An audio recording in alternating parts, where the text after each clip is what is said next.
Selamat pagi, salam sejahtera untuk kita semua. Perkenalkan, saya Ayu Widyati Kusumasari. Saya adalah guru pendidikan agama Katolik di SMK Negeri 8 Semarang. Di sini saya adalah mahasiswa PPG dalam jabatan tahun 2023 dari LPTK Santo Fransiskus Assisi Semarang. Di sini saya akan melaksanakan tugas PPL untuk modul kedua dengan tema hidup itu milik Allah. Mata pelajaran ini berada di kelas 11 fase F. Pembelajaran ini menggunakan problem based learning. Selamat menyaksikan.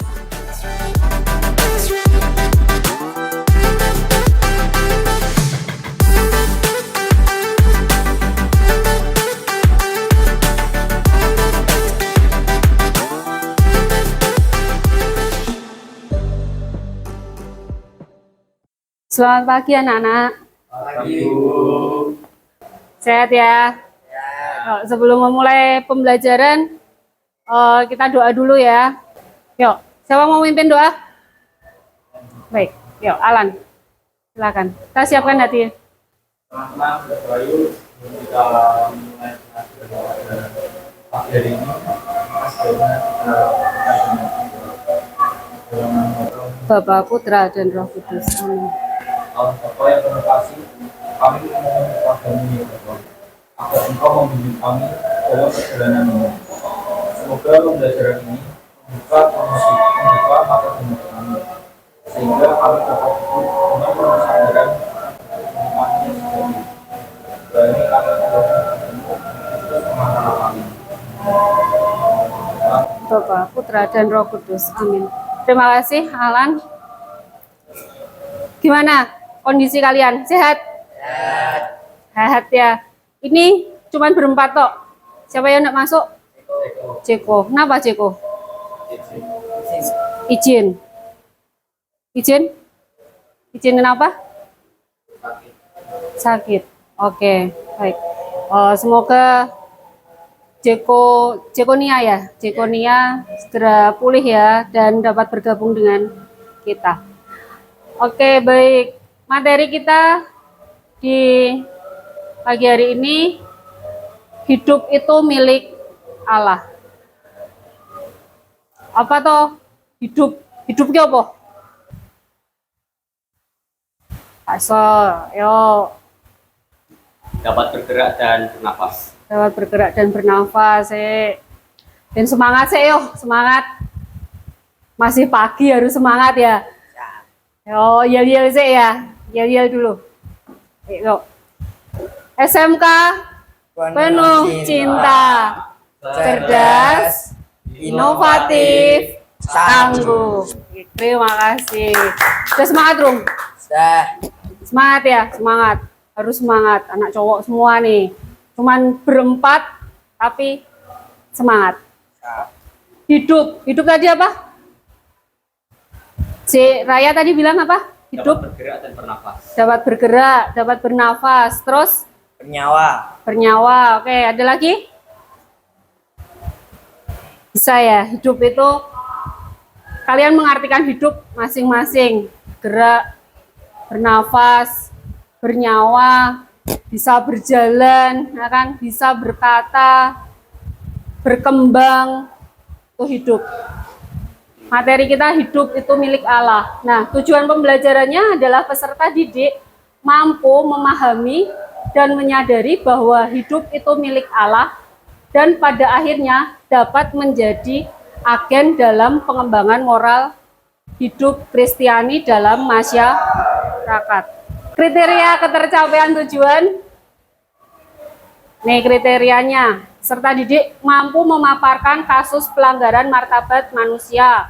Peserta didik mampu menjelaskan firman Allah tentang menghargai kehidupan. Peserta didik mampu memberi tanggapan tentang usaha gereja menghargai martabat manusia. Dan yang terakhir, peserta didik mampu mengungkapkan rasa syukur atas anugerah kehidupan yang masih dapat dinikmati. Materi kita untuk tujuan pembelajaran dan kriteria ketercapaian pembelajaran. Nah, sekarang nih, ada pertanyaan, hak asasi. Apa tuh hak asasi itu?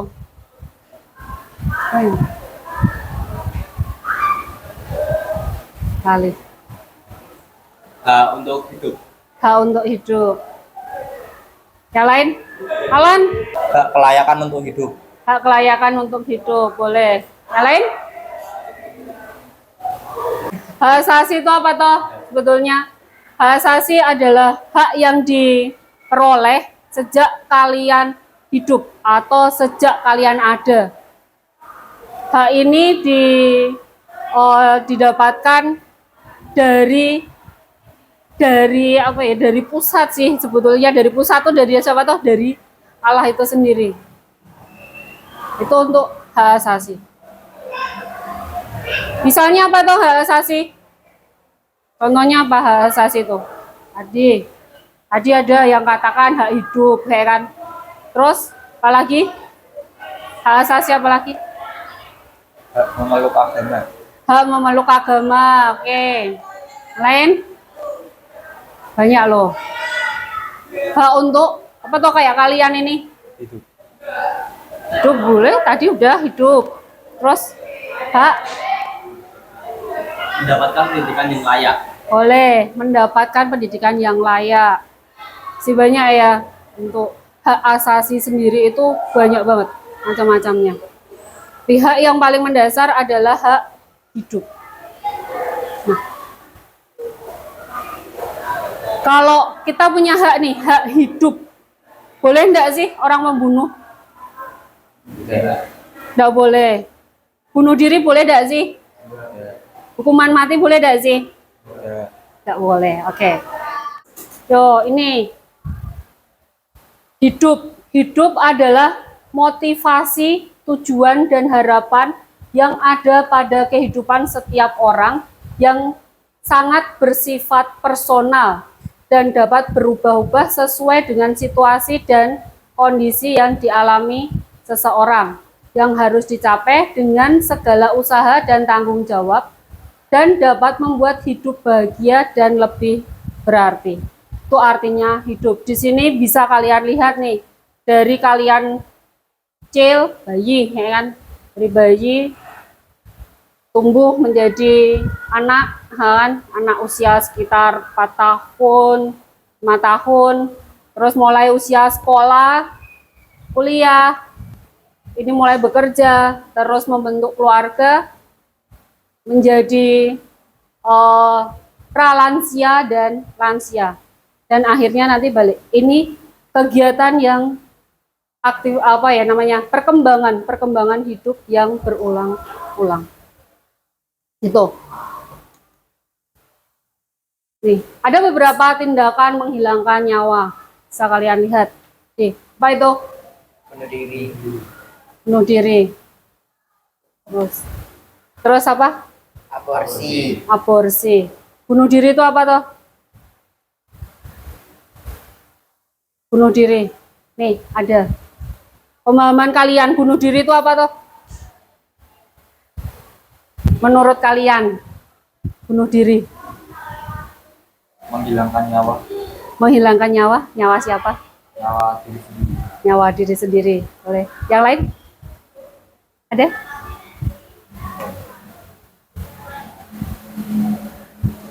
Membunuh diri sendiri. Wah, bunuh diri. Membunuh diri sendiri.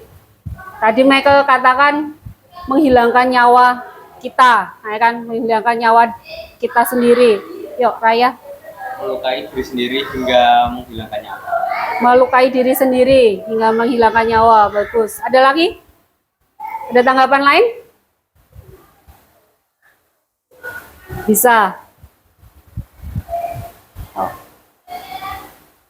Bunuh diri tadi ya, menghilangkan nyawa, menghambat proses kehidupan kita, ya kan? Kalau aborsi, apa itu aborsi? Pengguguran kandungan. Pengguguran kandungan. Ada lagi? Yo, Alan. Aborsi, mungkin Alan punya tanggapan lain. Menggugurkan bayi yang ada di kandungan seorang ibu. Baik, menggugurkan bayi yang ada di kandungan seorang ibu.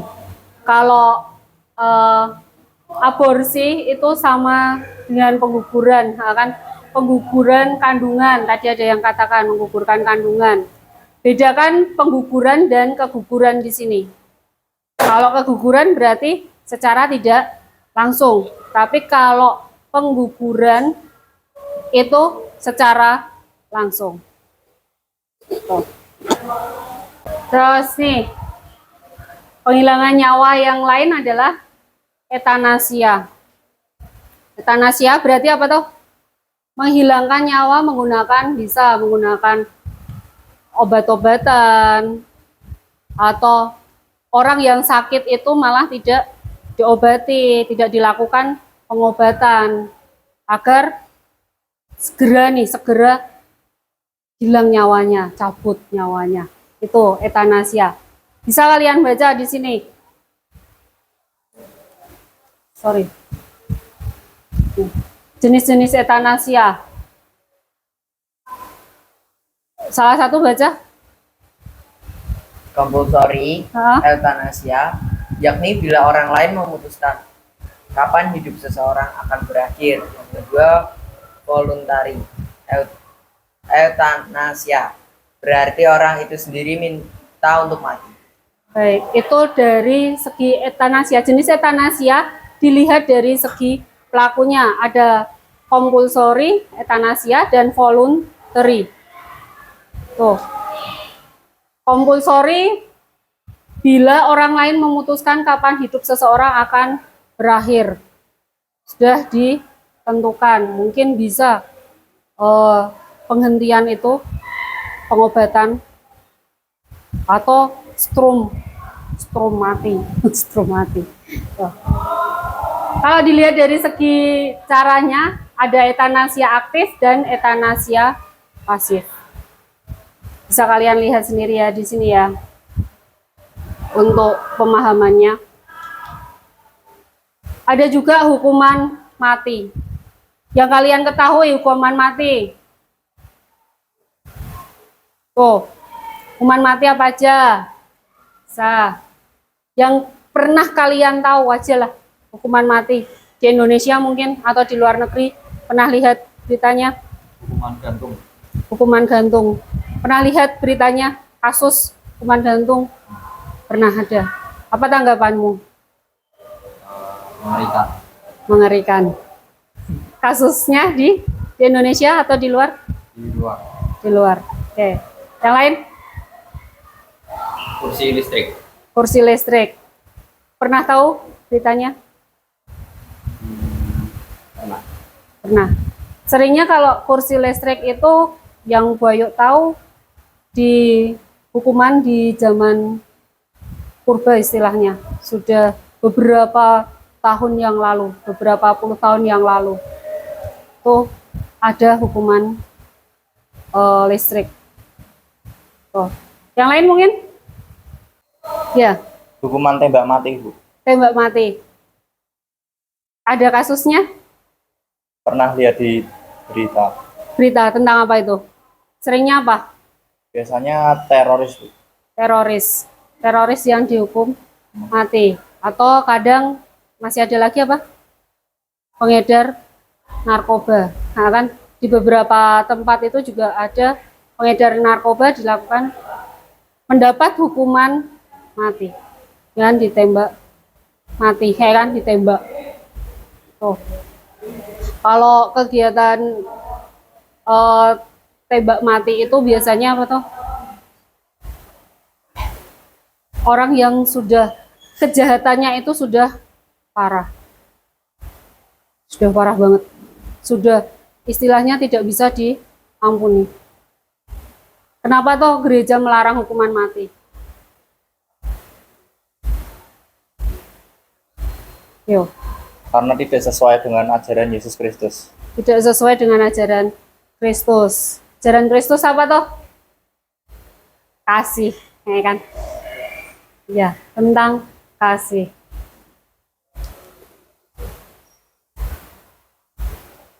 Ini untuk bahan diskusi, kalian bisa baca di sini tentang kisah Bunda Teresa, di buku kalian ada.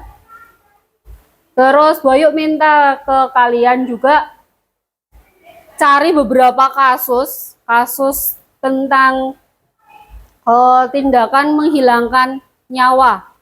Mungkin bunuh diri, terus hukuman mati, hukuman tembak mungkin yang masih marak terjadi, terus pembunuhan, atau mungkin etanasia. Cari beberapa kasus di situ. Kuotanya masih ada kan? Kuota masih ada kan? Aman kan? Masih aman, masih bisa untuk searching. Kalian bisa searching di internet, di Google untuk cari beberapa kasus. Nanti kalian presentasikan, bisa dikatakan kasusnya seperti ini, kami punya kasus seperti ini, terus presentasikan. Ya, Galung, diskusi. Udah ya diskusinya ya. Silahkan untuk tiap kelompok mempresentasikan hasil diskusi tadi, dan nanti kelompok yang lain menanggapi. Silakan maju sesuai kelompoknya.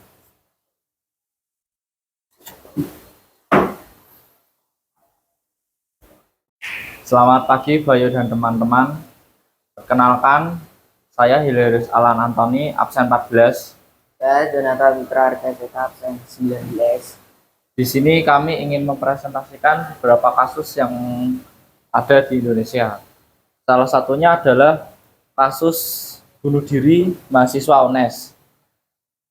Mahasiswa UNES ini ditemukan bunuh diri di pintu keluar parkir Mall Paragon. Kejadian tersebut menjadi viral di media sosial. Tewasnya mahasiswa UNES diduga bunuh diri sudah ditangani oleh pihak Kapolsek Semarang Tengah setelah mendapatkan laporan terkait peristiwa tersebut.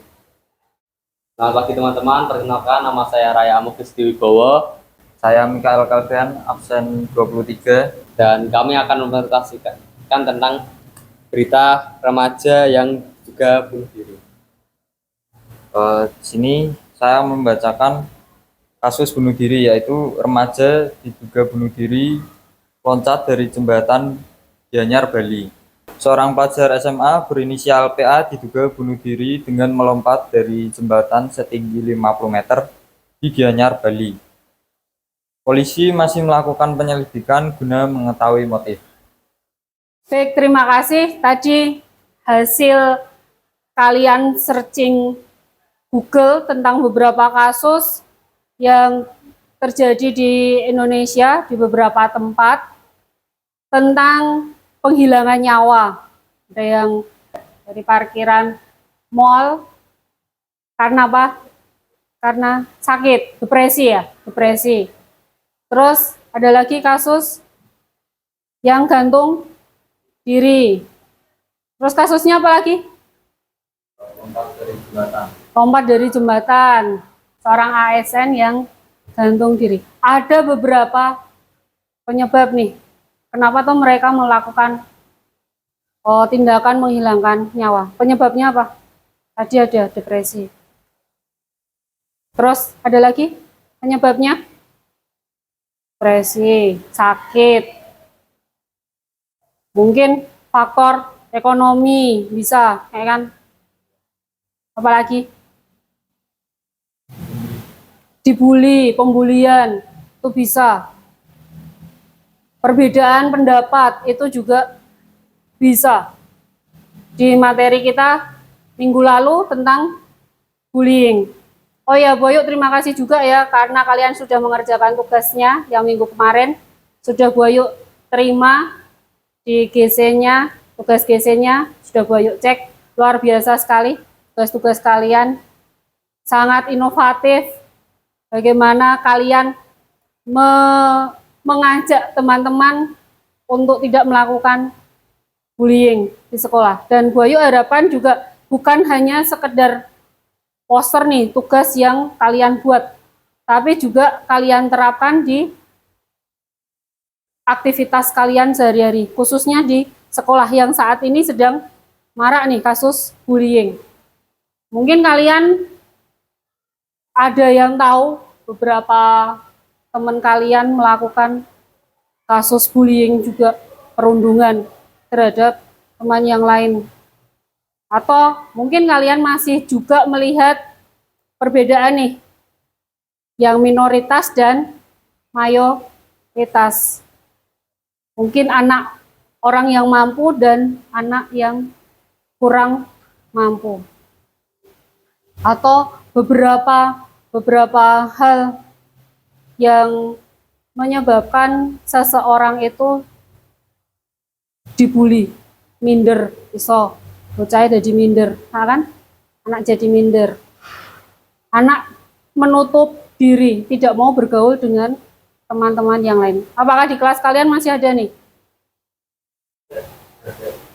Enggak ya, Boyo harap semoga tidak terjadi kegiatan bullying, aktivitas bullying, perundungan di sekolah ini, khususnya di kelas kalian. Apalagi di kelas agama ini. Anak-anak Boyo yang Boyo ajar membuli satu dengan yang lainnya. Jangan ya, Boyo harapkan hindari itu. Cerminkan rasa kasih dari Kristus. Anak-anak Kristus harus saling mengasihi. Nah, sama halnya dengan Bunda Teresa yang sangat mendukung tentang kehidupan. Bunda Teresa itu dia merawat orang-orang miskin, meskipun beliau juga bukan dari kalangan orang yang mampu, namanya seorang biara, ya kan, hidupnya berkecukupan, tapi beliau mampu untuk merawat orang miskin, merawat orang yang sakit kusta. Perjuangan beliau juga untuk menghidupi beberapa orang yang sakit atau orang yang tidak mampu itu perjuangannya sangat luar biasa. Mengetuk pintu ke pintu, dari pintu ke pintu. Bahkan kalau kalian lihat beritanya, kalian baca beritanya tentang bagaimana proses Bunda Teresa mencari dana untuk menghidupi itu, tantangannya besar. Tempat yang untuk nampung aja sempat akan digusur, dilakukan penggusuran, diusir, mereka sempat akan diusir. Bisa kalian baca, bisa kalian cari sendiri di internet, banyak sekali berita tentang Bunda Teresa, bagaimana begitu besarnya Bunda Maria melayani orang-orang yang tersingkir. Nah, ini bahan diskusi tentang Bunda Teresa dan beberapa kasus yang tadi kalian sudah temukan. Bisa kalian diskusikan ini. Silahkan untuk diskusi, bisa kalian lakukan. Mungkin ini dibagi menjadi 2 kelompok. Silahkan pilih kelompoknya dan diskusi. Boleh di tempat ini atau di luar. Silahkan.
Udah ya diskusinya ya tadi ya? Masih capek? Masih capek hasil diskusi. Lari-lari ya tadi ya. Oke, yuk. Baik, siapa yang mau presentasi terlebih dahulu? Oke, lanjut.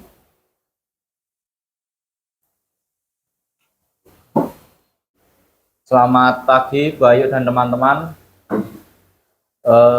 Izinkan saya mempresentasikan apa yang sudah saya diskusikan bersama Nathan. Tapi sebelumnya kita perkenalan lagi aja ya, biar lebih kenal, Ayo, lebih oke, akrab. Kenalan gak ini? Yuk, Oke. kenalan. Perkenalkan, nama saya Hilarius Alan Antoni, biasa dipanggil Alan. Absen saya 14. Saya Jonathan Putra Argaseta, biasa dipanggil Nathan, absen 19. Oke, jadi di sini nomor 1, 2, 3 akan dibacakan oleh Nathan, dan nomor 4 dan 5 akan saya bacakan. Yang pertama, siapakah Bunda Teresa? Bunda Teresa adalah seseorang yang mengabadikan hidupnya untuk orang miskin dan terbuang. Yang kedua, merawat kehidupan sesama, terutama mereka yang miskin, sakit, menderita, putus asa, terpinggirkan, dan terbuang. Yang ketiga, berani dan mau berjuang mendukung kehidupan mereka dengan uluran tangan kasih. Dia menjadi saluran berkat Allah yang bagi banyak orang, terutama mereka yang menderita karena berbagai hal yang membelenggu hidupnya. Sekian dari kelompok kami, terima kasih. Selamat pagi, Bu Ayu dan teman-teman. Izinkan saya dan Raya mempresentasikan hasil diskusi kami. Sebelumnya kami akan memperkenalkan diri. Saya Mikael Kelvian, absen 23. Dan saya Raya Amuk Bowo, nomor absen 27.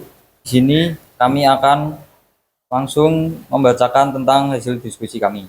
Yang keempat, mengapa masih banyak orang yang karena suatu masalah, mereka kurang menghargai hidupnya sendiri. Untuk membantu orang yang mungkin kurang menghargai hidupnya sendiri, penting untuk memberikan dukungan, pengertian, dan bantuan yang mereka butuhkan. Ini dapat termasuk mendengarkan dengan empati, membantu mereka mencari bantuan profesional jika diperlukan, dan memastikan bahwa mereka merasa didengar dan dicintai. Keterlibatan dari keluarga, teman, dan komunitas dapat berperan penting dalam membantu seorang memulihkan rasa harga diri dan menemukan makna dalam hidup mereka. Dari keluarga, teman, atau komunitas dapat membuat seseorang merasa terabaikan atau tidak dihargai. Yang kelima, bagaimana tanggapan kalian atas beberapa peristiwa bunuh diri dan pembunuhan yang marak di saat ini? Ketika menghadapi peristiwa-peristiwa semacam ini, dukungan masyarakat, bersama antara berbagai sektor, dan peran individu dalam mengenali dan melaporkan tanda-tanda potensial sangat penting. Juga perlu memprioritaskan pencegahan dan pengobatan masalah kesehatan mental untuk mengurangi risiko peristiwa bunuh diri dan pembunuhan di masyarakat. Sekian presentasi dari kami. Apakah ada tanggapan dan pertanyaan?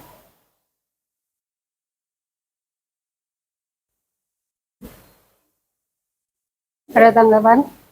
Tidak. Oke. Sini saya tutup aja. Sekian dari kelompok kami. Mohon maaf apabila ada salah kata. Saya ucapkan terima kasih. Terima kasih semuanya. Terima kasih atas diskusinya. Bagus sekali ya. Apa yang telah kalian hasilkan dari diskusi tadi. Dari hasil diskusi tadi, intinya apa yang kalian dapatkan dari 2 diskusi yang kalian kerjakan? Tadi tentang apa? Beberapa peristiwa pembunuhan dan cerita tentang kisah tentang Bunda Teresa. Apa yang kalian dapat rangkum nih dari kegiatan itu?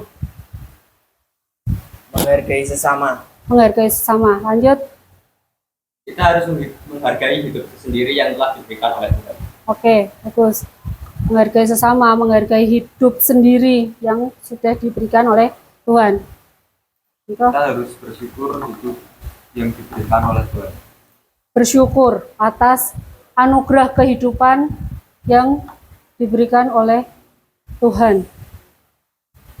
Hidup itu sejak kalian ada, sejak kalian di dalam kandungan nih, sejak orang tua kalian melakukan prokreasi, adanya prokreasi antara orang tua kalian, bapak dan ibu kalian, itu ada kalian. Nafas kehidupan sudah tumbuh. Kehidupan itu sudah ada. Dari kecil. Dari sekian minggu itu sudah ada. Dan itu kalau di gereja menurut pandangan gereja Katolik itu sudah terjadi kehidupan. Maka tidak diperbolehkan melakukan aborsi khususnya kalau masih dalam kandungan. Kenapa toh tidak boleh dilakukan pembunuhan? Karena apa? Karena kehidupan yang kita miliki itu adalah anugerah dari Allah. Anugerah dari Allah sendiri. Kehidupan itu apa toh? Proses, kalau zaman dulu Allah menciptakan manusia dari awal, ya kan? Allah menciptakan berbagai macam peristiwa penciptaan, tahu kan kalian? Bisa kalian baca sendirilah. Pasti kalian juga tahu penciptaan, proses penciptaan. Nah, Allah menciptakan manusia pertama laki-laki, ya kan? Lalu Allah pengen nih laki-laki mendapat teman yang sepadan. Dia menciptakan wanita di situ, seorang wanita. Nah, proses penciptaan Allah itu terjadi sampai sekarang melalui siapa toh? Melalui orang tua kalian. Terus kehidupan itu berlanjut.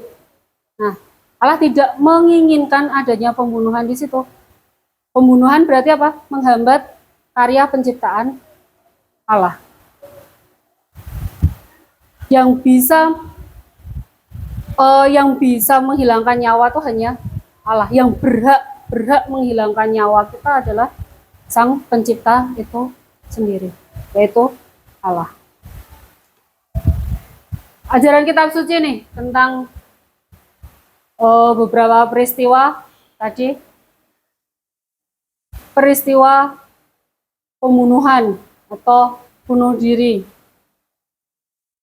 Di Perjanjian Lama dikatakan bahwa perintah Allah jelas dikatakan jangan membunuh.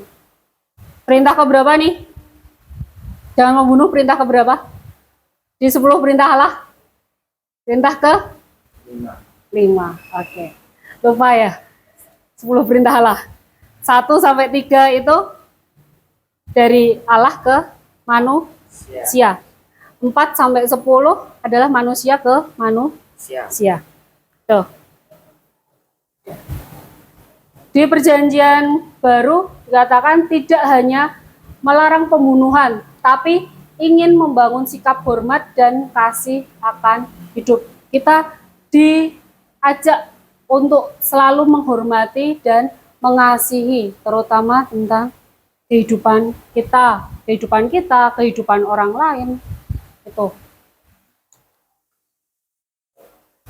Ajaran gereja juga mengatakan perkembangan sosial dan ekonomi serta kemajuan ilmu-ilmu, khususnya ilmu kedokteran, menimbulkan banyak pertanyaan baru tentang kehidupan. Kalian pernah dengar mungkin kasus seorang dokter memutuskan, oh nyawa saudara ibu nih hanya tinggal 1 minggu. Pernah dengar mungkin, atau pernah membaca, atau pernah ada orang yang mempunyai kesaksian dia tidak bisa hidup sampai usia sekian tahun. Tuh. Di dunia kesehatan sangat berperan untuk hal kehidupan manusia. Ada juga tentang etanasia tadi, hukuman mati, perang, dan lain sebagainya. Saat ini kita sering disajikan tentang berita perang. Perang. Kalau tadi Boyok lihat tuh di IG pray for semangka. Nah, kita sangat sangat menyayangkan terjadinya perang. Meskipun pembunuhan di dalam perang itu disahkan kalau pembunuhan di dalam perang karena terjadi konflik. Tapi untuk pembunuhan yang lain memang tidak dikehendaki. Boyok sudah kirim tugas di GC, silakan dikerjakan. Ada linknya di GC untuk soal formatif tentang materi kita pada pagi hari ini. Bisa dikerjakan.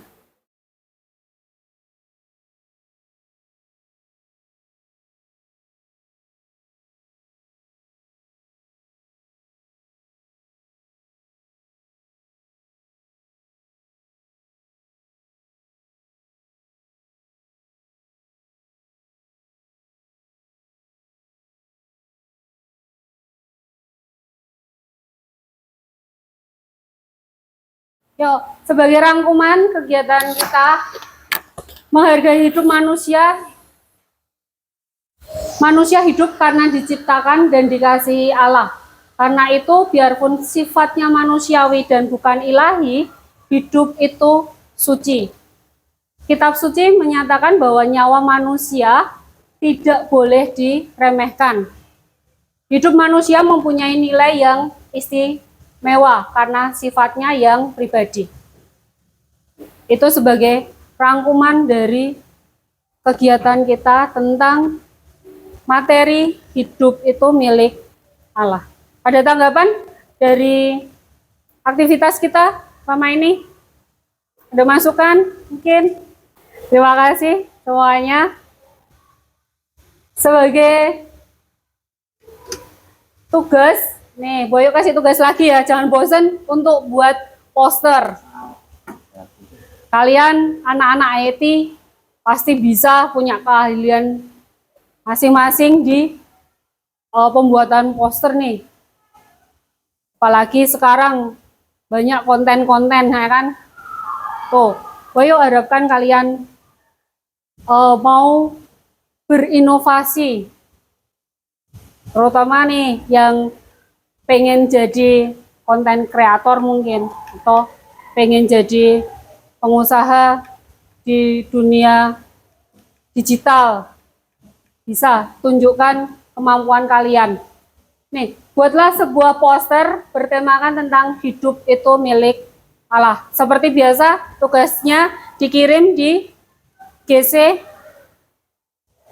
dan paling lambat sebelum pertemuan kita minggu depan. Ya, sebisa mungkin segera dikirimkan. Oke, terima kasih untuk aktivitas kita. Kita akhiri perjumpaan kita pada siang hari ini. Kita tutup dengan doa. Salah satu mimpin doa. Oke, Michael. Marilah teman-teman kita berdoa sebelum menutup pelajaran pada siang hari ini. Dalam nama Bapa dan Putra dan Roh Kudus. Amin. Ya Bapak, terima kasih atas pembelajaran yang sudah berjalan pada hari ini. Semoga pembelajaran yang kami dapatkan dapat bermanfaat bagi kami. Ya Bapak, sekarang kami akan pulang ke rumah kami masing-masing. Berkatilah perjalanan pulang kami supaya selamat sampai tujuan. Amin. Dalam nama Bapa dan Putra dan Roh Kudus. Amin. Terima kasih untuk Michael yang sudah memimpin doa, dan Boyok ucapkan terima kasih juga untuk kalian atas segala aktivitas kita sepanjang hari ini. Tetap jaga kondisi, jaga kesehatan, dan Boyok ucapkan selamat jalan, semoga selamat sampai di tempat tujuan. Amin. Baik, terima kasih, selamat siang. Terima kasih Bu.